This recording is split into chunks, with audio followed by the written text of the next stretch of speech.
गोष्ठी रखी, एक सभा आयोजित की और ऐसा विचार उसमें प्रश्न रखा गया कि आने वाले समय में त्रेता, द्वापर, कलयुग, इस प्रकार से युगों का परिवर्तन जब होगा तो तमाम प्रकार के दैत्य राक्षस वगैरह उत्पन्न होंगे, धर्म कम होगा, अधर्म बढ़ेगा।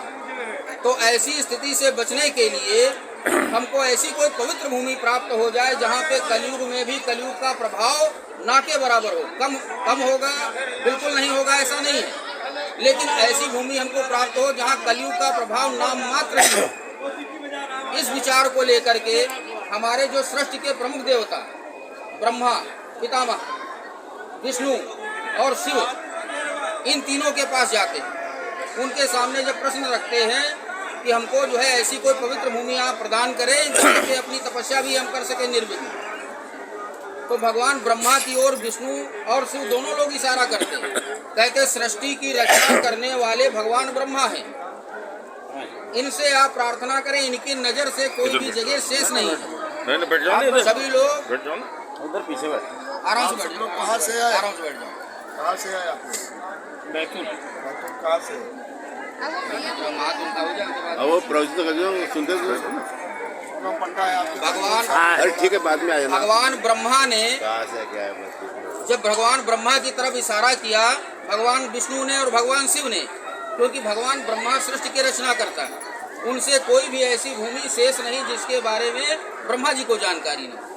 तो ब्रह्मा जी के सामने जब ये प्रश्न रखा गया तो उनको स्थान कई दिखाई पड़े, लेकिन उन्होंने अपने मुख से कहा कि अगर हम किसी स्थान विशेष का नाम लेंगे तो दूसरे स्थान का अनादर हो जाएगा। तो भगवान ब्रह्मा ने अपने मन से एक दिव्य चक्र उत्पन्न किया जिसकी गति मन के गति के समान थी, इसीलिए उसका नाम पड़ा ब्रह्म मनोमय चक्र। ब्रह्मा जी के मन से हुआ उत्पन्न चक्र, उसको आदेशित किया भगवान ब्रह्मा ने कि इन ऋषियों को आपको पवित्र भूमि खोज करके प्रदान करनी, तीनों लोकों में 14 भुवनों में जहाँ कहीं भी ऐसी भूमि प्राप्त हो, इन ऋषियों को आप प्रदान करें। इतना होने के पश्चात ऋषिगण उसके पीछे चक्र के हो लिए, चक्र वहां से चल दिया। चलते चलते तीनों लोकों में 14 भुवनों में भ्रमण करता हुआ जब इस आरण्य में आया तो जहाँ आपने स्नान किया है, यहाँ पे शौनक ऋषियों का, जो शौनक ऋषि थे उनका यज्ञ कुंड था, तो उसमें जो यज्ञ आहुतियाँ वगैरह पड़ती थी उसका धुआं आकाश मंडल में जाता।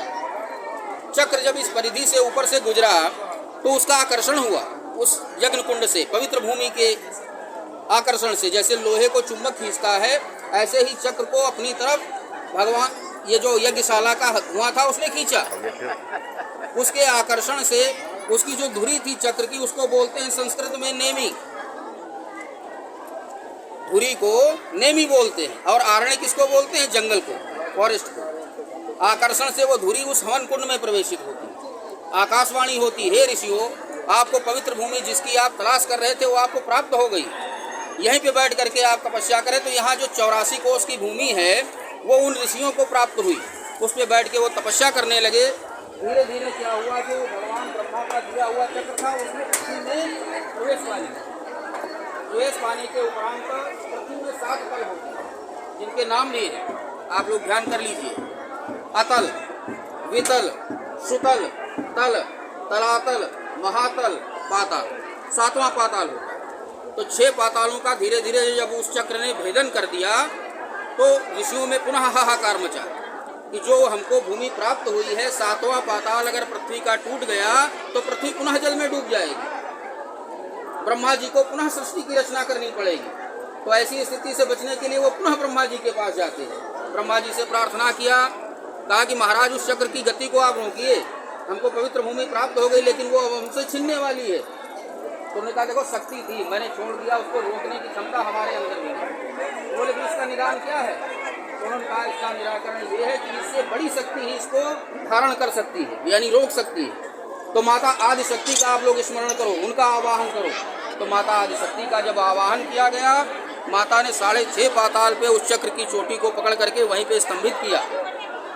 उसी से प्रबल जल की धारा निकली और माता जो शक्ति थी उन्होंने ही यहाँ का नामकरण किया नेमी प्लस आरण्य, नैमिषारण्य।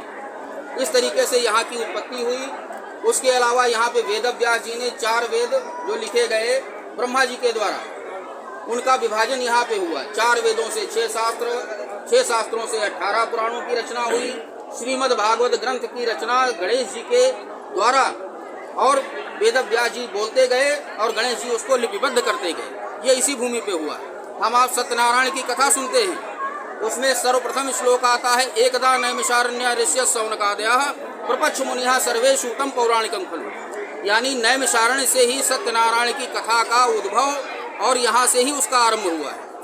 शुक्रताल में सुखदेव मुनि ने राजा परीक्षित को सुनाया श्रीमद् भागवत, लेकिन सूत जी महाराज ने यहाँ पे सौनकादिक 88,000 ऋषियों को सतयुग में उस कथा का रसपान कराया। महर्षि दधीची का नाम सुने होंगे आप लोग। महर्षि दधीची ने अपने शरीर का दान किया।